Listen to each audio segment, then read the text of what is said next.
اعوذ باللہ من الشیطان الرجیم، بسم اللہ الرحمن الرحیم۔ پاک ٹیلنٹ نیوز چینل دیکھنے والے تمام دوستوں کو السلام علیکم۔ آج ہم آپ کے لیے جو ایک لاہور کی ایک بہت زیادہ یادگار اور جو ایک ہسٹوریکل جگہ ہے، تاریخی جگہ ہے، اس کی آپ کو آج سیر کروا رہے ہیں۔ تو آج ہم آپ کو لے کر آئے ہیں جی ٹی روڈ لاہور میں انجینئرنگ یونیورسٹی کے بالکل ساتھ چند قدم کے فاصلے پر یہ مقبرہ ہے دائی انگا کا۔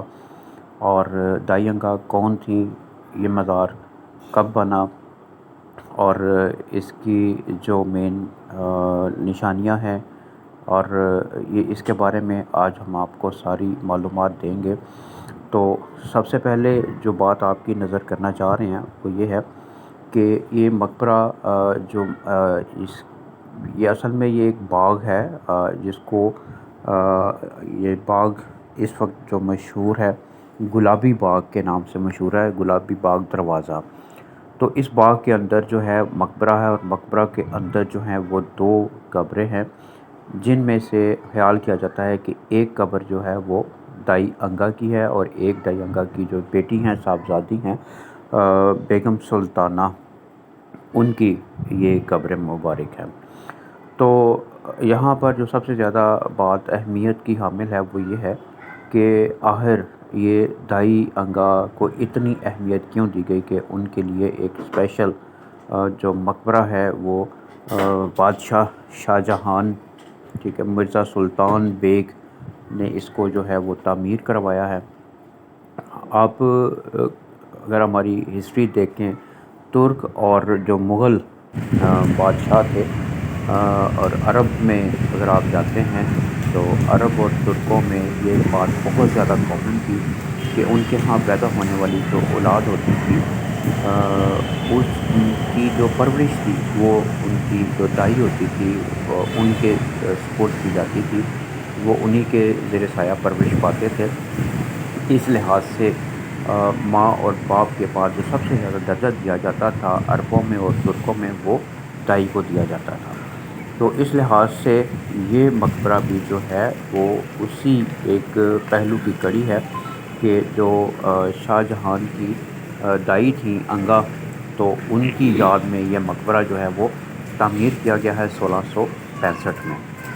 آپ دیکھ رہے ہیں کہ یہ بڑا خوبصورت سا ایک، آج موسم بھی اچھا تھا، بارش بھی ہو رہی تھی، اور یہ بڑا خوبصورت سا ایک باغ ہے جہاں کبھی گلاب ہی گلاب ہوا کرتے تھے، اور اس وجہ سے اس کا نام گلابی باغ پڑا۔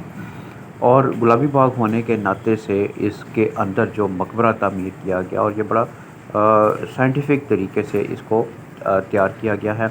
یہ اس کا فرش جو آپ کو دکھایا جا رہا ہے، یہ اب دوبارہ اس کو تیار کیا گیا ہے، اصل فرش نہیں ہے یہ۔ اور اس دربار کے درمیان میں ایک وہ آپ دیکھ رہے ہیں جو مقبرہ ہے، اس کے درمیان میں ایک گنبد بنا ہوا ہے، اور اس کے 4 طرف ایک جو برجیاں بنی ہوئی ہیں۔ اور جب ہم اس کے دیکھتے ہیں تو اس کے اندر جو ہے وہ انہوں نے 8 کمرے سائڈوں پر ہیں، 4 کمرے ایک سائڈ پہ ہیں، 4 کمرے ایک سائڈ پہ ہیں، اور درمیان میں ایک بڑا ہال ہے، اور اس ہال کے اندر یہ 2 قبریں ہیں۔ تو اس باغ کی آج کل جو آج اگر ہم 4-5 سال پیچھے چلے جائیں تو اس کی اتنی زیادہ حالت ٹھیک نہیں تھی، یہ بالکل بوسیدہ عمارت ہو چکی ہوئی تھی، لیکن اس کو پنجاب گورنمنٹ اور پنجاب کی جو پارکس اینڈ ہارٹیکلچر اتھارٹی کے کنٹرول میں آنے کے بعد اب اس کی حالت بہت بہتر ہو چکی ہوئی ہے۔ اور اس کو آپ بلڈنگ کی جو حالت دیکھ رہے ہیں یہ بہت خستہ حالت ہے، اور اس کو دوبارہ جو ہے وہ تعمیر کیا جاتا رہا ہے، ٹھیک کیا جاتا رہا ہے، ریسٹور کیا جاتا رہا ہے۔ اور یہ آپ کو اس کے انٹرس پہ ایک جو سائڈوں میں ایک کمرہ ہے، اس کی آپ نقاشی دیکھیں کتنی خوبصورت نقاشی ہے جو اب بالکل خراب ہو چکی ہے۔ اسی طرح یہ آگے ایک کمرہ ہے، اس کے آگے پھر ایک کمرہ ہے، 3 کمرے اس سائڈ پر ہیں، 3 کمرے اس کے دوسری سائڈ پر ہیں، اور درمیان میں ایک کمرہ اس طرف اور ایک کمرہ اس طرف ہے۔ ٹوٹل 8 کمرے اس کے بنتے ہیں، اور چاروں طرف سے ان کی وینٹیلیشن کا بہت خیال رکھا گیا ہے۔ یہ آپ دیکھ رہے ہیں کہ کس قدر خرابی کی حالت میں آپ کو یہ نظر آ رہا ہے۔ فریسکو پینٹ اس کے اوپر دوبارہ کیا گیا، جو کہ وقت کے ساتھ ساتھ وہ بھی اترتا گیا یہاں سے۔ اور یہاں آپ ایک چیز دیکھیں کہ اکثر آپ پرانی عمارتوں میں جاتے ہیں، کسی بھی مقبرے میں جاتے ہیں، تو آپ کو ایک خوف وہاں سے آتا ہے، کیونکہ عمارتیں بہت پرانی ہیں اور کئی کئی سو سال پیچھے کی ہیں۔ اور لیکن اس جگہ پر آنے کے بعد آپ کو کوئی ایسا فیلنگز نہیں ہوں گی، کیونکہ اس کی ایک سب سے بڑی وجہ یہ ہے کہ یہ اس بڑے ہال کے اندر دو قبریں ہیں۔ ان میں سے ایک جو ہے وہ تائینگا کی ہے اور دوسری جو ہے ان کی بیٹی کی۔ اور یہ دیکھیں قرآنی آیات لکھی ہوئی ہیں یہاں پر، ان میں آیت الکرسی ہے، اور آیت الکرسی کے ساتھ قرآن پاک کی دوسری آیات بھی اس میں لکھی گئی ہوئی ہیں۔ شاید یہی وجہ ہے کہ اس قرآن پاک کے کلام کی برکت کی وجہ سے یہاں پر کوئی ایسا خوف کا عالم نہیں ہے، یہاں پر کوئی ایسی دہشت نہیں ہے، اور اس کی چاروں طرف سے وینٹیلیشن ہے، چاروں طرف سے روشنی جو ہے وہ اندر آتی ہے۔ اور اس کے لحاظ سے آپ اگر گرمی جون جولائی کے مہینے میں بھی یہاں پر آئیں تو تپشتی دھوپ اور جھلن والی گرمی سے جب آپ اس کے اندر آئیں گے تو آپ کو ایک بہت زیادہ ٹھنڈک کا احساس ہوگا۔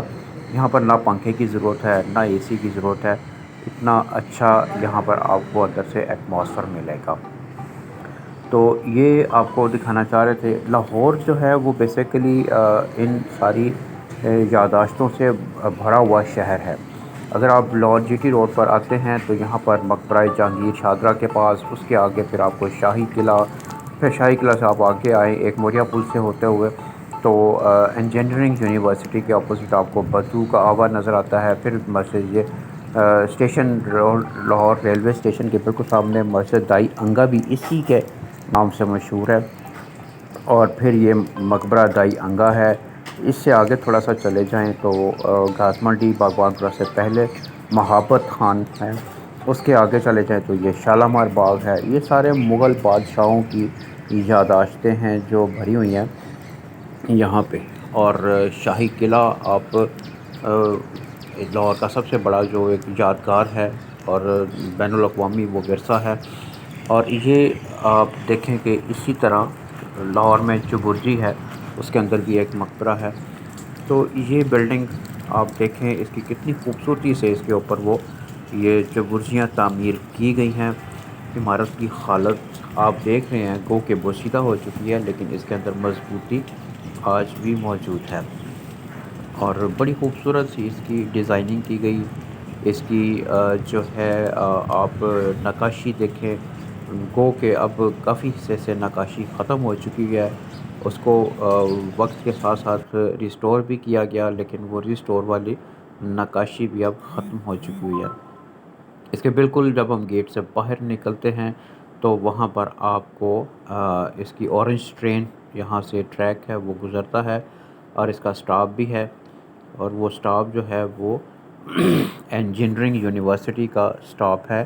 اور اس سے تھوڑا سا اگلا جو سٹاپ ہے وہ باغبان پورہ کا اورنج ٹرین کا یہ سٹاپ ہے۔ اگر آپ اورنج ٹرین سے آئے تو آپ ان دونوں سٹاپوں میں سے کہیں سے بھی اتر کے مسجد دائی یہ جو دربار ہے اس کا دائی انگا کا مقبرہ ہے، آپ یہاں پر آ سکتے ہیں۔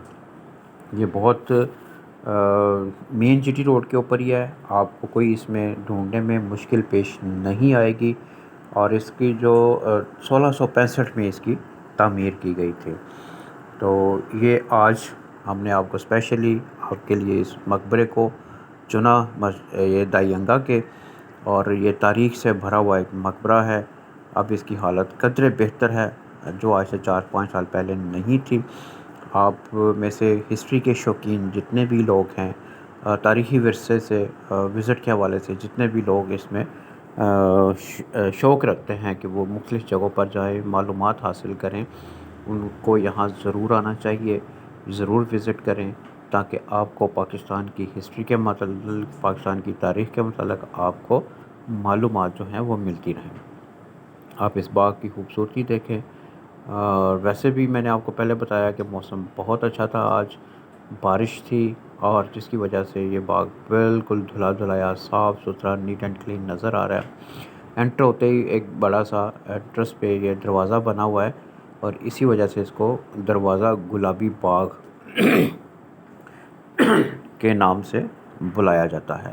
اور بیسیکلی یہ باغ ہی ہوا کرتا تھا، اب اس کا بہت تھوڑا حصہ رہ چکا ہے، باقی حصے پر عمارات تعمیر ہو چکی ہوئی ہیں، شہری آبادی بن چکی ہوئی ہے۔ اب اس باغ کا بالکل تھوڑا سا حصہ باقی بچا ہے، جس کو محفوظ کر لیا گیا ہے محکمہ آثار قدیمہ کی طرف سے، اور یہ یہاں سے اس کا ہم باہر نکل کر